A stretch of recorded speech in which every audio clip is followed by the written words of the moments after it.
Hi hello నమస్తే అండి, welcome to డువాడై channel. చివరిలో వీడియో నచ్చితే మాత్రం ఖచ్చితంగా సబ్స్క్రైబ్ చేసుకోండి. ఇంకా వీడియో నచ్చితే మీకు ఉన్నటువంటి డౌట్స్ ఏవైతే వాటిని కామెంట్ రూపంలో కూడా తెలియజేస్తూ లైక్ షేర్ చేసే ప్రయత్నం చేయండి. మీకు ఎప్పటికప్పుడు ఇంపార్టెంట్ ఓరియంటేషన్లో వీడియో అందించడానికి అవకాశం ఉంటుంది. విషయంలోకి వెళ్తే ఆర్టికల్ 20 గురించి తెలుసుకునే ప్రయత్నం చేద్దాం. ఆర్టికల్ 21 అనేది భారత రాజ్యాంగంలో చాలా ప్రియారిటీ ఉన్నటువంటి ఆర్టికల్స్. ఆర్టికల్ 19 అనేదానికి ఒక స్పెసిఫిక్ ప్రియారిటీ ఉంటుంది. ఆర్టికల్ 21 అనేదానికి ఇంకో రకమైనటువంటి స్పెసిఫిక్ ప్రియారిటీ ఉంటుంది. ఎందుకంటే భారత్లో ఎమర్జెన్సీ విధించినప్పుడు ఆర్టికల్ 358 ప్రకారం 19th ఆర్టికల్ ఇమ్మీడియట్లీ రద్దవుతుంది. 19th ఆర్టికల్ ఇమ్మీడియట్లీ రద్దవుతుంది. కానీ మిగతా హక్కులని మిగతా విషయాలను రద్దు చేయాలి, అమల్లో లేకుండా చేయాలంటే ఆర్టికల్ 359 ప్రకారం రాష్ట్రపతి ఒక గెజెట్ విడుదల చేస్తేనే మిగతా హక్కులు ఆగిపోవడానికి అవకాశం ఉంటుంది. కానీ ఇందులో ఒక 2 ఆర్టికల్స్కు మాత్రం మినహాయింపు ఇవ్వడం జరిగింది. అంటే ప్రభుత్వాలు గెజెట్ విడుదల చేసినప్పటికి కూడా ఆర్టికల్ 359 ప్రకారం రాష్ట్రపతి ఉత్తర్వు ప్రకారం ఒక గెజెట్ విడుదల చేసినా కూడా ఆర్టికల్ 20, ఆర్టికల్ 21 మాత్రం అమల్లో లేకుండా మాత్రం పోవు. అవి ఖచ్చితంగా అమల్లో ఉన్నట్టుగానే భావించాలి. ఆర్టికల్ 359 అనేది వర్తించదు అనేది ఇక్కడ చెప్తుంది అన్నట్టు. సో చూడండి ఎంత ప్రియారిటీ ఉందో ఆర్టికల్ 21కి. అందుకనే ఖచ్చితంగా ఎగ్జామినేషన్ ఏ ఎగ్జామ్ కండక్ట్ చేసినా ఒక ప్రిలిమినరీ గ్రూప్ 1 ప్రిలిమినరీలో కానీ లేకపోతే గ్రూప్ 2 గ్రూప్ 3 లాంటి ఎగ్జామ్స్లో కానీ చాలా జనరల్ స్టడీస్ ఎగ్జామ్స్లో కానీ ఈ క్వశ్చన్ నుంచి ఖచ్చితంగా ఒకవేళ పాలిటీ నుంచి పెట్టేయాలనుకుంటే ఇక్కడ రావడం జరుగుతుంది.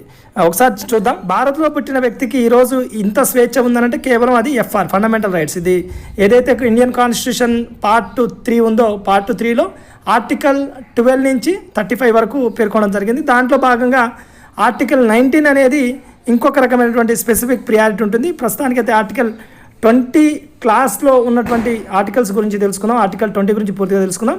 21 అనేది నేరం నుంచి రక్షణ పొందే హక్కులుగా భారత్లో చలామణి అవుతున్నాయి. నేరం నుంచి రక్షణ పొందే హక్కులుగా అంటే ఏదో తప్పు చేసి తప్పించుకోవాలనే ఉద్దేశంలో వీటిని చేర్చలేదు.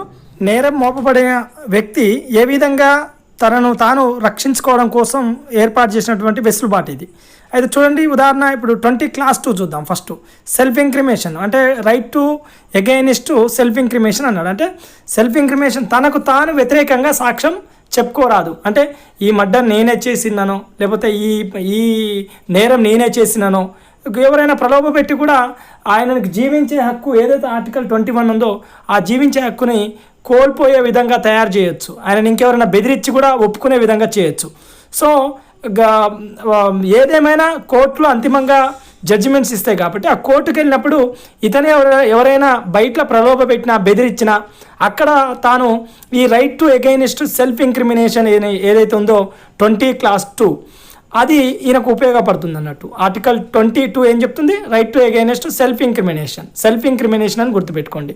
20 క్లాస్ 2 ఏంటంటే సెల్ఫ్ ఇంక్రిమినేషన్, తనకు తాను సాక్ష్యం వ్యతిరేకంగా చెప్పుకోరాదు. అర్థమైందండి? నేరం మోపబడినటువంటి వ్యక్తి, అక్యూజ్డ్ అంటే నేరం మోపబడినటువంటి వ్యక్తి ఈ విధంగా తనను తాను కాపాడుకోవడానికి అవకాశం ఉంటుంది. అదేవిధంగా 20 క్లాస్ 3 చూడండి.